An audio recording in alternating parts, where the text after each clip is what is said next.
One of the ways in which I experience a soulful organization is you can just feel it when you enter into the office. And it might be the smile of the person who's greeting you. It might be the buzz. I remember in January when I was visiting India, we were doing some visits with companies. There was this one place in particular where we walked into the office space. It was an open space, workspace, and it was just buzzing. Everyone talking, and there was a lot of interaction. There was a lot of energy there that was bubbling to the surface. And I just immediately felt like there's something going on here that is very special. And so that for me is an expression of a soulful organization. I love what some of you have said about the small details. I think that is super important as well. Attention to detail, whether it be the cleanliness of the washrooms, the smile that you get when you're welcomed, or the way that people acknowledge each other.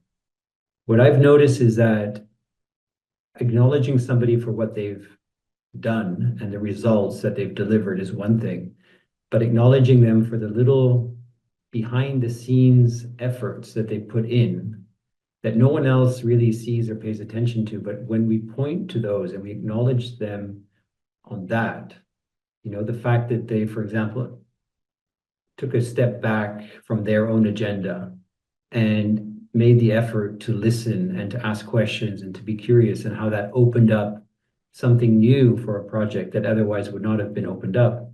If I can do that, if I can point to that, what I'm doing is I'm seeing that person's essence, and by shining light on it, actually give life to it. And there's a very high likelihood that that person is going to continue behaving and showing up in that way.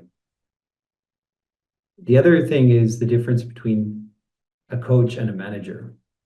I think going back to our point around wholeness, it invites a coaching approach to being with people, right? Because we assume that the person already has the answers and we don't need to come in and tell them. We don't need to be the manager.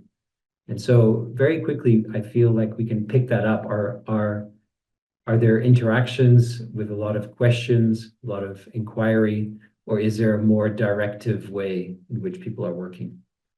These are some of the sort of the details and the fine feelings of how I experience soulful organizations.